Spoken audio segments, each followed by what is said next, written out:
നമസ്കാരം. കൊടകര കുഴൽപ്പണ കേസിൽ enforcement directorate എങ്ങനെയാണ് ഈ കുറ്റപത്രം നൽകിയത്? കൊടകരയിൽ കുഴൽപ്പണം ഇല്ല എന്നാണ് ഇഡിയുടെ കണ്ടെത്തൽ. അതൊരു വെറും മോഷണ കേസ് മാത്രമാണെന്നും പറയുന്നു. എന്നിട്ടും പണം മോഷ്ടിച്ചവർക്കെതിരെ കുറ്റപത്രം നൽകി. ഇതാണ് ഇഡി നടപടിയെ സംശയ നിഴലിലാക്കുന്നത്.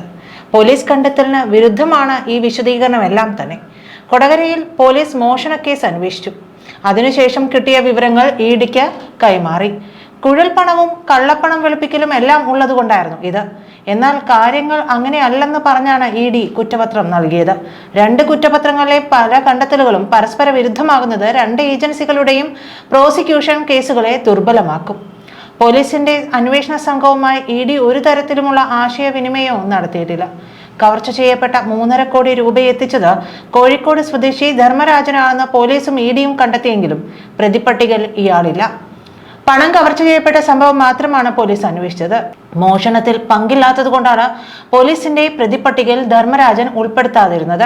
ഇഡി അന്വേഷിക്കുന്നത് ഹവാല പണവുമായി ബന്ധപ്പെട്ട കേസായതുകൊണ്ട് ഇത് സംബന്ധിച്ച അന്വേഷണത്തിൽ ധർമ്മരാജൻ പ്രതിയാകുമെന്നായിരുന്നു പോലീസിന്റെ കണക്കുകൂട്ടൽ. എന്നാൽ കുഴൽപ്പണം അല്ലെന്ന് ഇഡി നിഗമനത്തിലെത്തിയതോടെ ധർമ്മരാജനെതിരെ കേസെടുക്കാൻ സാധ്യതയില്ലാതെ ഇതോടെ മോഷ്ടാക്കളെ പ്രതികളാക്കി ഇഡി കേസെടുത്തു. അങ്ങനെ മോഷണ കേസ് എടുക്കേണ്ട ഏജൻസിയല്ല ഇഡി എന്നതാണ് വിലയിരുത്തൽ.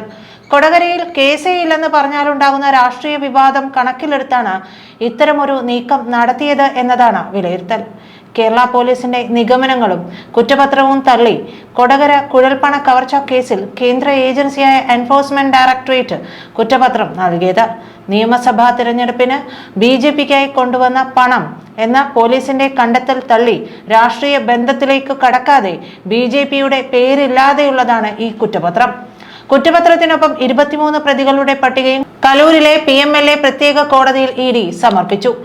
നിയമസഭാ തിരഞ്ഞെടുപ്പ് സമയത്ത് BJP നേതൃത്വത്തിന്റെ അറിവോടെ കർണാടകയിൽ നിന്ന് ഹവാല ഇടപാടുകാർ വഴി കൊണ്ടുവന്ന പണത്തിൽ 3.5 കോടി രൂപ കൊടകരയിൽ വെച്ച് വ്യാജ വാഹനാപകടം സൃഷ്ടിച്ച് കവർന്നതായിട്ടാണ് പോലീസിന്റെ കേസ്. കോഴിക്കോട് സ്വദേശി ധർമ്മരാജന്റെ നേതൃത്വത്തിൽ പണം കൊണ്ടുവന്നതായാണ് പറയുന്നത്. എന്നാൽ ട്രാവൻകൂർ പാലസ് ഹോട്ടൽ വക ആലപ്പുഴയിലുള്ള സ്ഥലം വാങ്ങാൻ ധർമ്മരാജൻ ഡ്രൈവറായിട്ടുള്ള ഷാംജീർ വശം കാറിൽ കൊടുത്തുവിട്ട 3.56 കോടി രൂപ പ്രതികൾ കൊള്ളയടിച്ചെന്നാണ് ഇഡി കുറ്റപത്രം. പണത്തിന്റെ ഉറവിടം സംബന്ധിച്ച രേഖകൾ ധർമ്മരാജൻ ഹാജരാക്കിയെന്നും കൊള്ളമുതലിൽ പോലീസ് കണ്ടെടുത്ത 1.88 കോടി രൂപയ്ക്ക് പുറമെ പ്രതികളുടെ 3 ലക്ഷം രൂപയും 8 ലക്ഷം രൂപയുടെ വസ്തുവകകളും ഇഡി കണ്ടുകെട്ടിയതായും കുറ്റപത്രം പറയുന്നു. BDJS സംസ്ഥാന പ്രസിഡന്റ് തുഷാർ വെള്ളാപ്പള്ളിയുടെ ഉടമസ്ഥതയിലുള്ള ഹോട്ടലാണ് ട്രാവൻകൂർ പാലസ്. ധർമ്മരാജനുമായി എന്തെങ്കിലും ബിസിനസ് ചർച്ചകൾ നടത്തിയതായി തുഷാർ വെള്ളാപ്പള്ളി സ്ഥിരീകരിച്ചുവെന്ന് ഇഡി വിശദീകരിച്ചിട്ടുമില്ല. പരാതിക്കാരനായ ധർമ്മരാജൻ പോലീസിന് നൽകിയ മൊഴി ഏതാണ്ട് ഇങ്ങനെയാണ്. വാജ്പേയി സർക്കാരിന്റെ കാലം മുതൽ കെ സുരേന്ദ്രനുമായി നല്ല ബന്ധമാണുള്ളത്. അമിത്ഷാ തിരുവനന്തപുരത്ത് പ്രചാരണത്തിന് വന്നപ്പോൾ പോയിരുന്നു. സുരേന്ദ്രന്റെ തിരഞ്ഞെടുപ്പ് പരിപാടികളുമായി ബന്ധപ്പെട്ട് 3 തവണ കോന്നിയിലും പോയി. 3 തവണയെ 12 കോടി രൂപ കൊണ്ടുവന്നു. കൊടകരയിൽ പണം നഷ്ടപ്പെട്ടതിന് പിന്നാലെ സുരേന്ദ്രൻ ഫോണിൽ വിളിച്ചു. പണം നഷ്ടമായ വിവരം അറിയിക്കാൻ വിളിച്ചപ്പോൾ ആദ്യം ഫോൺ എടുത്തില്ല, പിന്നീട് തിരിച്ചു വിളിച്ചു. തൃശൂരിലെ BJP ഓഫീസിലേക്ക് 6.5 കോടി രൂപ കൊണ്ടുവന്നു.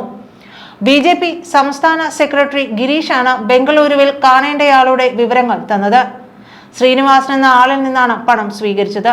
തദ്ദേശ തിരഞ്ഞെടുപ്പ് സമയത്തും ബംഗളൂരുവിൽ നിന്ന് 3 തവണയായി 12 കോടി രൂപ എത്തിച്ചു. പാഴ്സൽ വാഹനത്തിലാണ് തൃശൂരിലെ ഓഫീസിലേക്ക് പണം കൊണ്ടുവന്നത്. ആ സമയത്ത് ഓഫീസിൽ അന്നത്തെ ജില്ലാ സെക്രട്ടറി സുജയ് സേനനും പ്രശാന്തും ഉണ്ടായിരുന്നു. സുജയ് സേനൻ പറഞ്ഞത് പ്രകാരം ഓഫീസ് സെക്രട്ടറി തിരൂർ സതീഷ് തൃശൂരിലെ ലോഡ്ജിൽ മുറി ബുക്ക് ചെയ്തു. തുടർന്ന് 3 ചാക്കുകളിൽ പണം BJP ഓഫീസിലേക്ക് എത്തിച്ചു.